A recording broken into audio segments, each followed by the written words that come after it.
feel like we learn a little bit more and get a little better every time we build a new greenhouse. We've learned several techniques to make things easier and save time during construction. We've also learned what features we like and what is functional, and also some things that haven't worked out too good. It's been said, good choices come from experience, and experience comes from making bad choices. You can take that for what it's worth, but I hope you found some value in this greenhouse build series and you're able to glean a few nuggets from my experience. There are plenty of things that are not covered in this one, but I have several greenhouse videos on here. If you haven't seen them, go check them out. One of the things we really thought we wanted on this greenhouse, especially since it's going to be a high tunnel and we'll be planting in the ground and need to get a tractor and a tiller and so forth in and out, plus hopefully haul a lot of produce out, was some large rigid doors. So this video is about mainly how I built these polycarbonate doors. I hope you enjoy. Now, if you're saying, I done spent hundreds of dollars on this little handful of lumber for this project, ain't no way I'm gonna go buy a $60 or $70 Craig jig. Hey, I feel you. The only reason I have one is because Santa Claus brought it to me a couple years ago. I found myself over here without the Craig jig the other night, and I needed to get going on this project, so I made a homemade Craig jig, and that's what I did part of this with. And you can make this. This is very easy. This is a scrap of lumber that I cut off. I started on the flat end because it's easier to start that way. It might take a little bit of trial and error, but once you get your jig made, even if it takes you 2 tries to get your jig made, you've got it and you can save it. So I just started from this end because it was easier to start the drill bit, and I just kind of eyeballed where I wanted the holes to come out at. Drilled a 1/2 inch hole through here. Probably could have got by with a 3/8. I think Craig jig is actually about a 3/8, but I drilled my holes through, and then with some scrap pieces I came up with the right dimension. You see, I had a few different tries, but I just started with scrap. Lay it on there, line up the marks, put 2 clamps, drill my holes, and I just chucked the drill up to where I could bottom the drill chuck out. And then I basically had Craig holes. If you're patient, you can do it. This is actual Craig jig holes, and this is my homemade Craig jig holes, and I'm very confident that they're just as strong. So just an idea for you. That's a free 99 Craig jig. I have been super impressed with how strong these joints are. I built a set of barn doors for a customer a few months back, and built it basically kind of like I'm doing these, except it was a very large barn door with a walk door in the middle of it, and Craig jigged all butt jointed and Craig jigged everything. And once I put the sheet metal on there, that thing is, I feel like stronger than it could be any other way. So really good way of putting stuff together.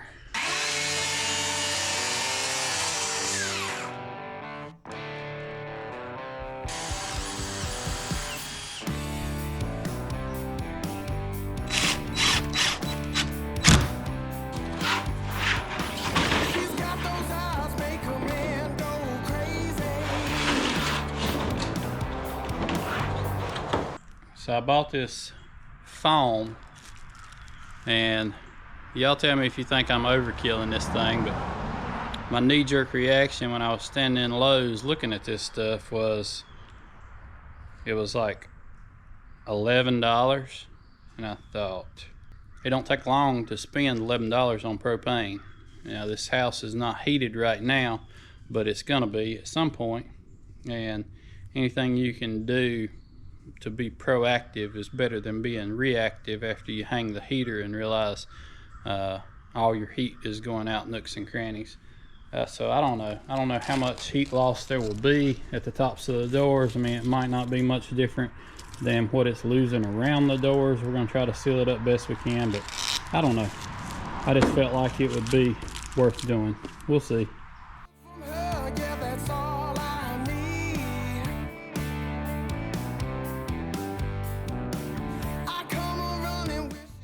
Other than glass, polycarbonate is supposed to be top notch on greenhouses. It's not as energy efficient as inflated polyethylene plastic, but it's supposed to last a really long time.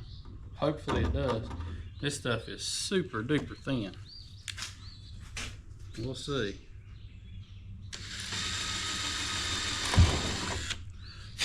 I feel like you could dang near put a screw in every rib because it's so darn flimsy.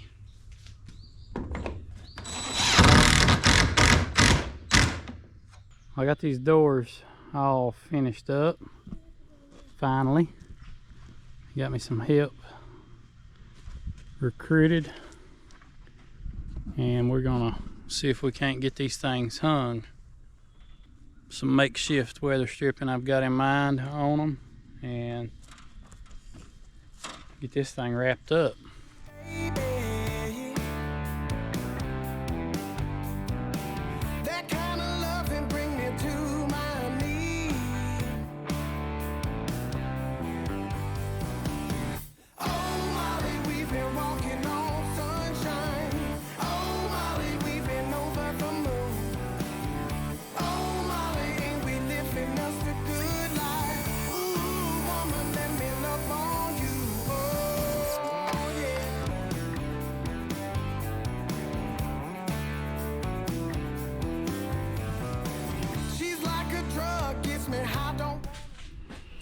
Well, I think this turned out pretty good. Put us 2x2 roughly across the top for the doors to shut against, right there. And then we ripped a 5/4 board in half to go on this left hand door, so that the right hand door shuts against it. I'm gonna take some 1/2-inch poly pipe like we use for our drip irrigation, our greenhouses. I'm gonna nail it up through here so that when that door shuts, it squeezes against that poly pipe. And I'm gonna put some blue lay flat on the bottom like a sweep, keep the cold air from coming under it. And then I gotta come up with some latching mechanisms. Went to Lowe's the other day and about had a heart attack when I looked at the latches. So I'm going to dig around the scrap pile and come up with something to latch these doors with. Somebody that recently commented on a different greenhouse video and asked what these ropes were good for. Well, these ropes, this is a special rope. You don't want to use any old rope because it will rot. I found that out the hard way.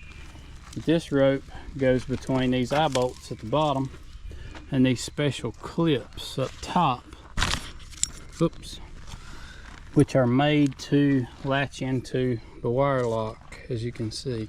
So push in at the top and snap in at the bottom, just like that. And somebody asked about the purpose of these ropes. These ropes keep these side curtains from flopping in the breeze. Now on this particular greenhouse, you could actually probably live without them unless you were going to have the side curtains halfway down. If they're always all the way open or always all the way closed on this particular greenhouse with this roll lock, then you would never have a need for these. But on a typical greenhouse, when you roll your curtains to the bottom, they're just hanging there. So when the wind blows, they can flop. So that's what these ropes prevent. They're just zigzagged down the sides of the house, and it prevents your curtain from flopping in the breeze.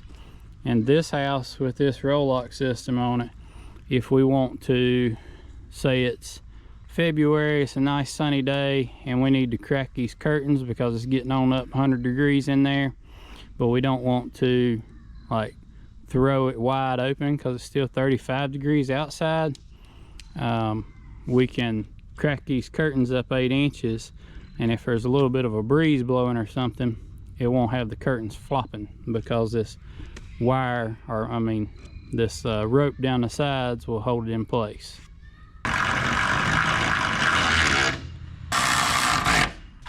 The way these little hooks work, Eden's got it all figured out without any instruction.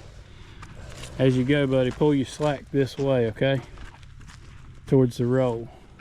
That way it's nice and tight.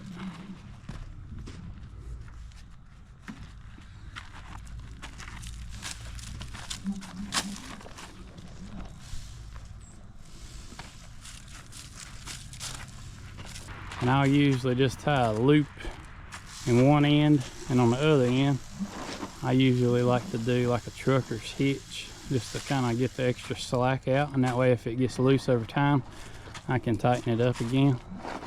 If you don't know what I mean by a trucker's hitch, I will show you here in just a minute. Now what I mean by putting a trucker's hitch in it is I'm going to take this portion, go up a little higher, and there's a way to tie this loop where it'll come back out real easy, and I do not know how, but the way that I know how to tie a trucker's hitch is just tie a loop in your line like so, and then we're going to take this tag end here, pull back through the loop, and we can oh yeah, a little too rough on that clip. It's not meant to be pulled out, it's meant to be pulled down. There we go. All right, pull my slack a little bit, cinch that baby up,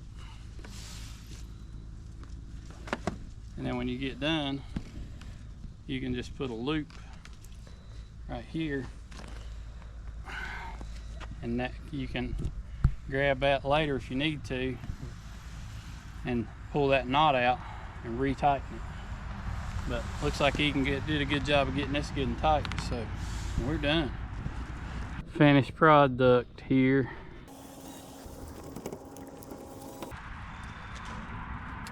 Oh yeah, that's just plumb snazzy right there.